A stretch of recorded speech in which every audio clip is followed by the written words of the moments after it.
when a federal judge blocked Trump's border order. He didn't tweet, he walked straight into the Supreme Court and called out John Roberts face-to-face with the entire country, watching the leather chair creak softly as Donald Trump leaned back, eyes locked on the TV screen, mounted above the fireplace in the Oval Office. The news ticker at the bottom hadn't changed in the past 30 minutes. Federal judge blocks deportation. Order Trump administration. In contempt, he didn't blink at the other end of the room. Caroline Driscoll, his press secretary, hovered near the doorway with her iPad clutched against her chest like a riot shield. She knew better than to interrupt. When the president was quiet, James Boasberg, Trump finally set his voice flat. He thinks he's running the country. Now Carolyn stepped forward. Judge Boasberg's ruling cites the Alien Enemies Act of 1798. I know what it cites. Trump snapped, not raising his voice, but slicing the air with it. He found the oldest dusty statute he could wrap in modern outrage and called it justice. On the coffee table in front of him lay a thick binder filled with annotated immigration policies, border maps, court transcripts, pages marked up in red ink. Trump stood there. Dare me to act out, dare me to cross a line so they can scream dictator on TV for the next 5 weeks. Pam Bandy entered from the West Wing, hallway dressed in dark navy, no jewelry, just a notepad and a look that said she'd been through worse, and one it's not just El Paso anymore. She said Boston's ruling has already slowed flights from Phoenix, Tucson, and Brownsville. ICE scrambling. Trump looked at her jaw, said we're enforcing immigration law, and they're calling it a constitutional crisis. Pam flipped on through her notes. It's more than that they're prepping to open contempt proceedings, acting in bad faith. Those were his words, public on record. Silence hung for a beat. Trump turned to a window and stared through the bulletproof glass out onto the south lawn. For a second, he wasn't watching reporters or the cameras. He was looking past them, beyond them, somewhere else. Contempt, he repeated, almost amused. They used to say that when I tweeted. Now they say it when I try to secure the border. Caroline spoke. Finally, media is already circling. If we go quiet, they'll write the story for us. Good, Trump said. Without turning, let them write. He stepped back into the room, his voice growing stronger. We'll give them something to write about. Pam raised an eyebrow, meaning I'm not letting a bench full of cloaked activists override the people who put me here. If Roberts wants to protect that system, then let him defend it publicly. Carolyn's breath caught. You want to address the court? Trump didn't answer directly. Instead, he walked to the desk, opened the drawer, and pulled out a folded printout of Judge Boasberg's order. He held it up like a prop in a courtroom. Let's see if they still believe in transparency when the lights are on and the cameras are rolling. Pam exhaled sharply. You're calling them out live, every last one of them, Trump said, starting with John Roberts. If he thinks this is about process, he hasn't been paying attention. Carolyn tapped her screen. Nervously, you'll be accused of politicizing the bench. I'm not politicizing it, Trump said. I'm exposing it. He paused and looked over at both women. The American people didn't vote for federal judges. They voted for a president. And I'm not going to watch this system turn into a courtroom monarchy while they pretend they're protecting democracy. Pam nodded slowly. Then we better prepare for a storm. Trump smiled faintly. Let it come. But what started in a courtroom was about to erupt in front of the entire nation. The statement hit Washington like a thrown brick wrapped in silk. It wasn't a press conference, no podium, no sound bites, just a brief PDF uploaded to the Supreme Court's official site at 9:03:00 a.m. But by 9:07, every newsroom, blog, and phone screen in America was lit up with the same headline: Chief Justice Roberts responds to Trump's call for impeachment. Pam and I read it twice before walking into the West Wing briefing room. This isn't a defense of the courts, she said, quietly handing the printout to Carolyn. It's a warning. Caroline scanned the page. Roberts' words were cold and calculated. Impeachment is not an appropriate response to a legal disagreement. With a judge, the judiciary must remain independent even when it issues rulings that are unpopular or inconvenient. Trump wasn't in the Oval. He was downstairs in the Roosevelt room with Senator Felix Morton from Florida and DHS Deputy Director Carl Higdon. Both men had cleared their schedules the moment Roberts spoke. They knew Trump wouldn't sit still. He's posturing, Morton said, flipping a pen in his hand, trying to remind America that the courts are sacred ground. Trump set down his coffee. Sacred ground. They've turned it into a battlefield. Carl leaned in the order from Bosenberg. That was a review that was sabotage. They've started blocking policy before it even lands. Trump nodded. And now Roberts wants to hide behind tradition like the robes make them untouchable. He stood the kind of movement that makes people fall silent. This is no longer about policy. It's about control. Pam entered quietly, placing the statement in front of him. Trump didn't need to read it. He knew the tone Already Roberts never shouted. He just buried you with sentences designed to sound eternal. What's the angle Martin asked Carolyn had already joined the media is going to paint it as a call for unity measured leadership in chaotic times. But the base sees it for what it is: deflection. They want to give judges permanent veto power, Trump said. They don't want to win elections, they want to block. Whoever does, he walks slowly to the fireplace, the same one presidents have stared into since Roosevelt himself. We gave them years. To fix this, what did they do? They held panels, gave speeches.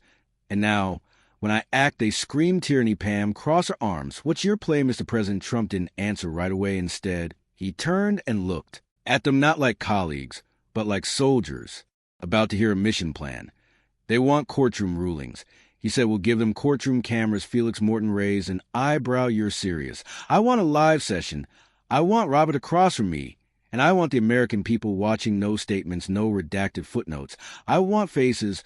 I want accountability. Carl Higdon looked uncertain. You think they'll agree? They won't have a choice. Trump replied, I'll frame it as a legal form of national summit on. Judicial restraint, they say they want. Transparency, let's test that theory. Carolyn was already typing on her iPad. Media will flood it. Roberts will look like he's dodging. If he refuses, Felix chuckled half in disbelief. This is going to break every precedent we've ever seen. Trump picked up the Boasberg order again and stare at it. So did that judge when he overruled the entire Department of Homeland Security. With one signature, Pam exhaled through her nose. Then we need a name, something that hits. Trump thought for a moment. Call it the National Judicial Reform Summit. Caroline looked up. You want it at the Supreme Court? No, Trump said. I want inside the Supreme Court, the room. When quiet, the implications were clear. This was about a speech or a statement. This was a call to confrontation, one branch against another with no curtains left to hide behind. Felix looked over at Pam. He's serious? Trump nodded. Once they want to fight, they could win in silence. I'm dragging it into the light. But Trump wasn't going to respond with a tweet. This time he wanted a microphone and a stage. The official invitation hit inboxes just after midnight. No leaks, no press hints, no anonymous aides whispering behind heavy doors. Just a formal email sent from the office of the president, stamped with a seal, and addressed to the Supreme Court. You are formally invited to participate in the National Judicial Reform Summit, to be held live and on record within the Supreme Court chamber. The purpose is public discourse on judicial authority nationwide. Injunctions and constitutional balance of power. By 8 a.m., the news had exploded. CNN was calling it an audacious move. Fox ran with Trump demand accountability from the bench. MSNBC called a stunt, but nobody could ignore it. Chief Justice John Roberts read the invitation in silence. He didn't call a press conference. He didn't issue a statement. Instead, he gathered with three of his colleagues, Justices Linda Young, Edward Salazar, and Ketanji Brown Jackson, in a private room off the east hallway. Roberts placed a letter flat on the polished table. He wants to turn this into a televised confrontation, Young said, frowning. This has never been done. He's not asking. Salazar muttered, he's daring us to say no. Jackson leaned forward. Do we ignore it, dismiss it? Meet privately. Roberts looked down at the paper, his face unreadable. We attend. If we refuse, we hand him a narrative that we're hiding, that we're afraid. Young shook her head. This isn't a forum. This is a trap. Roberts finally looked up, then will go in clear-eyed and controlled. He's coming for spectacle. We'll respond with civility. That's the line we draw. But across town, in a room lined with flags and frame maps, Trump was outlining something very different. We're not just showing up, he told his team. We're staging a reckoning. The summit would be historic. Cameras would be allowed. Every word recorded. 2 lecterns, one under the seal of the Supreme Court, the other beneath the eagle crest of the presidency. Carolyn was on her 3rd cup of coffee, typing up press credentials.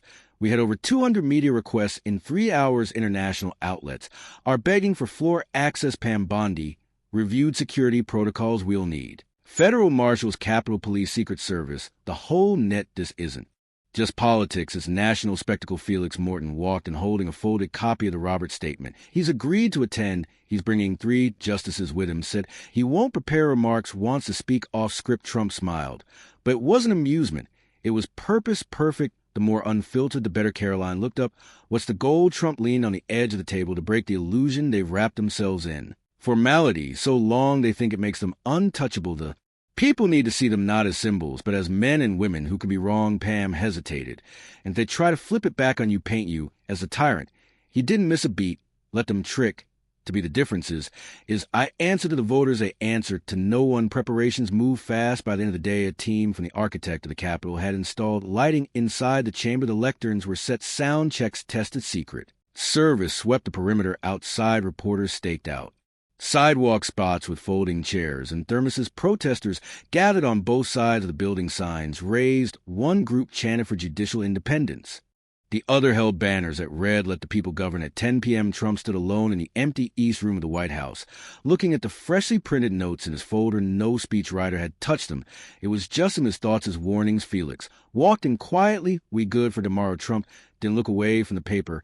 "We're better than good." He closed the folder slowly. "Tomorrow America hears what they weren't supposed to but know." One expected what Trump was about to say in front of.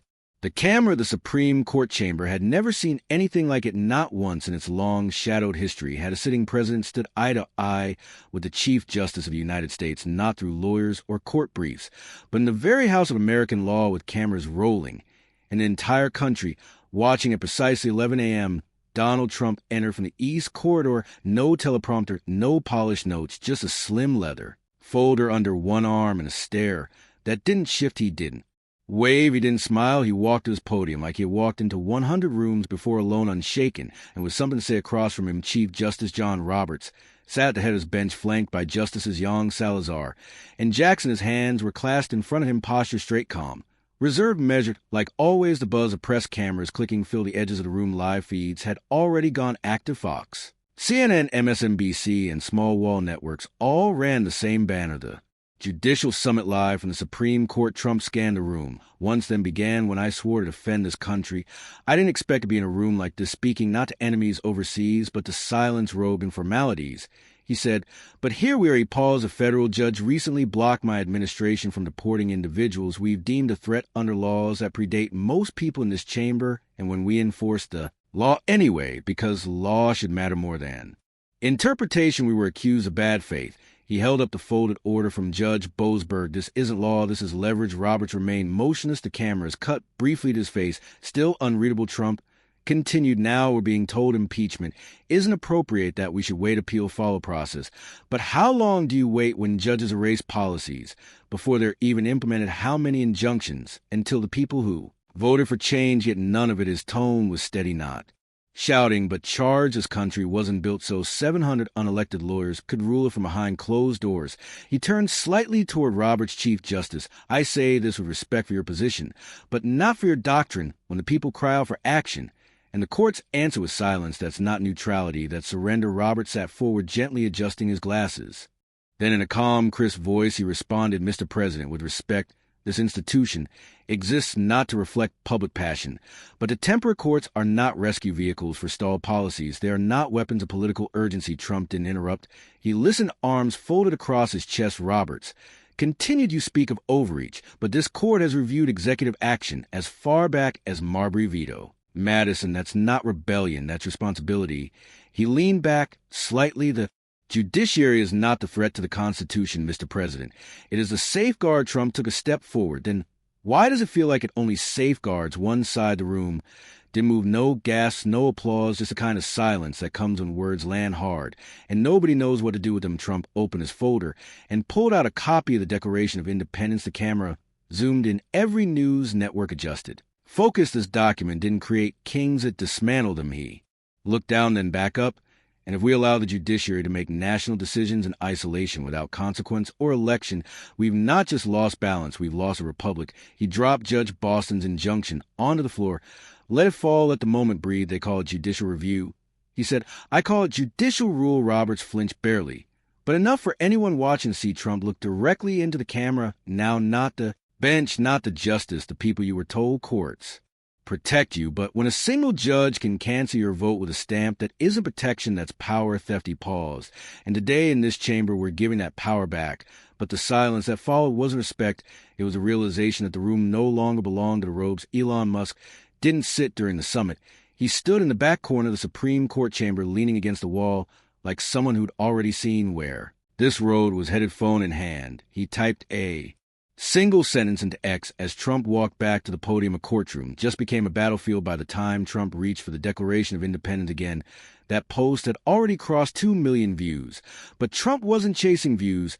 He wasn't even chasing applause. What he wanted, what he'd always wanted, was clarity. And now he had it. He turned the parchment slowly in his hands and said, not to the court, but to the nation. Thomas Jefferson warned us about men in power who were the appearance a virtue. While quietly stealing people's voice, he paused and read a line clear and slow: "An oligarchy in robes is still an oligarchy." You could hear the weight of those words drop like a stone in the chamber. The phrase cut through centuries of legal tradition like a knife through fabric. It didn't matter that Jefferson never wrote those exact words. It felt like he had Pam Bondi seated behind the president. Didn't move she didn't need to her silence. It wasn't fear. It was recognition she'd been in.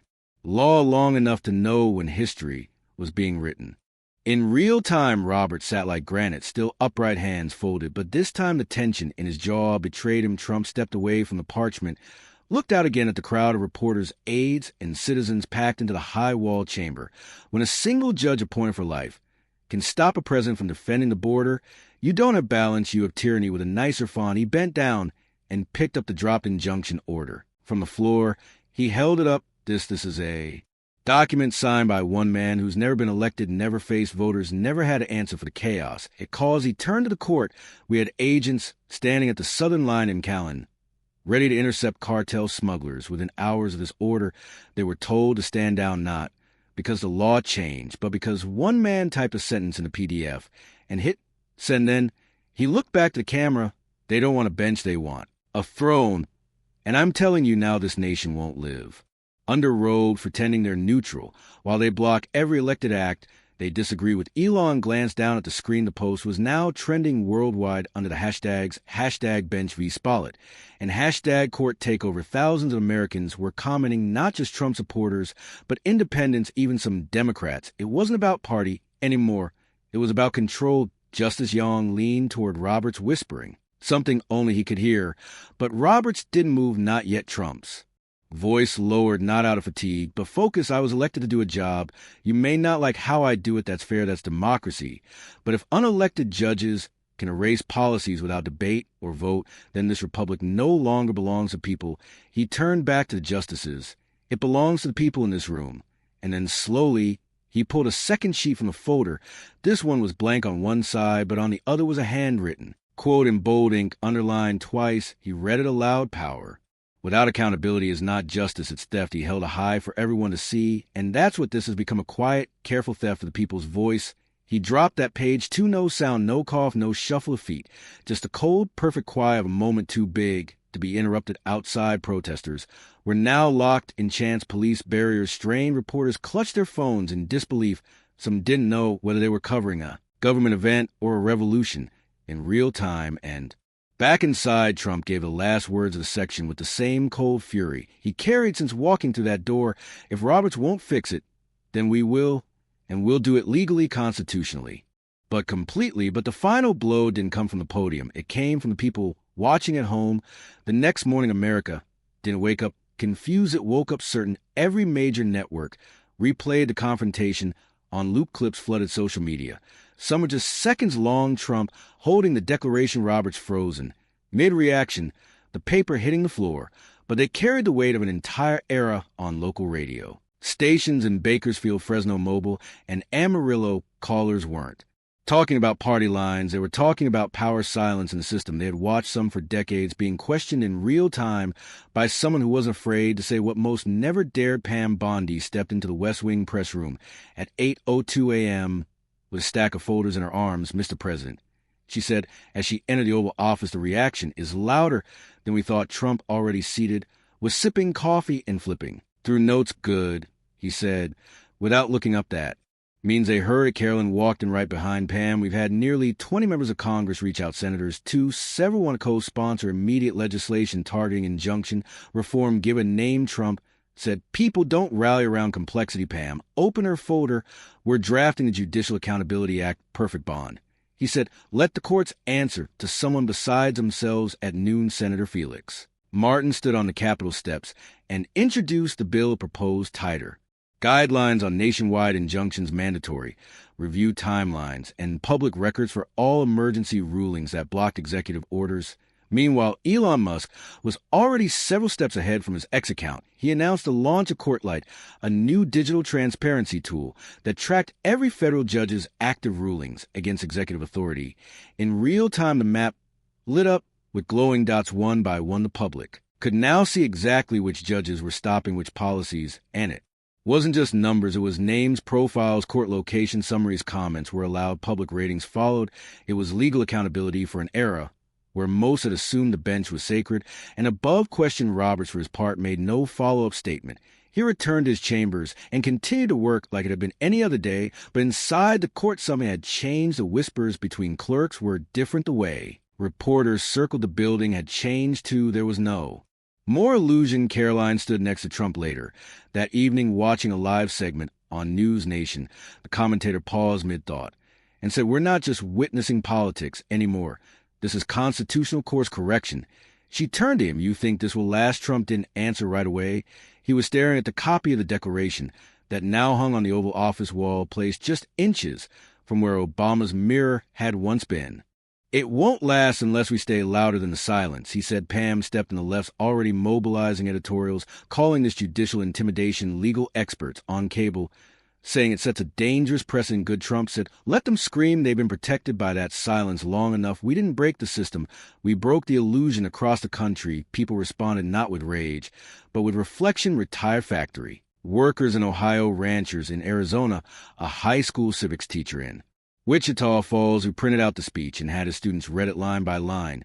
This wasn't about one party, one case, one judge. It was about the fear that the people's voice had been taken not with guns or armies, but with signatures and robes and courtrooms, and nobody ever walked into unless they were summoned. That fear had a name now. And so, did the pushback Elon's court light app surpass 5 million downloads within 72 hours? The Judicial Accountability Act picked up bipartisan support from states that hadn't agreed on anything in years, and for the first time in over a decade, a Gallup poll showed that trust in the federal judiciary dropped below 35%. But Trump didn't throw rallies. He didn't tweet victory laps. He simply returned to the desk, opened the folder again, and wrote down names, not enemies. Just reminders of what happens when power goes unchecked for too long. But Trump wasn't finished because, for him, this was about a win. It was about a warning the storm had passed. But the sky hadn't cleared, not yet. Across the nation, living rooms were still quiet, dinner tables still buzzing with questions, and radio hosts still dissecting every second of that broadcast. But under all the noise, one thing was changing. People were thinking, really thinking, not about which side, not about left versus right. They were thinking about something much deeper, something they hadn't thought about in years. Who's actually in charge? A small apartment just outside Flagstaff, Arizona, 62. Year-old Marlene Cross sat on the edge of her couch, laptop, open eyes, focused. She hadn't voted in 2 elections, not because she didn't care. She just didn't think it mattered anymore. But that night something shifted when she saw a sitting president tell the highest court in the land face-to-face that their silence had turned into power. It stirred something she couldn't name for the first time in years. She didn't feel ignored. She felt seen. In Jackson, Mississippi, former Marine Corey Bell watched from a barbershop. He didn't say a word while the clip played, but when it ended, he turned to the others and said, "That's what I've been trying to explain for years, that right to the Supreme Court had been the last branch people still believe wasn't political. But now people were asking if judges can stop a president from doing his job. And they don't have to answer to voters. Is that still democracy?" At a charter school in Yuma, a history teacher stood in front of her class holding a printout of Trump's closing line. She read it slowly. "We're going to dismantle it legally, constitutionally, but completely." Then she looked up at her students. "What does that mean to you?" A student raised his hand.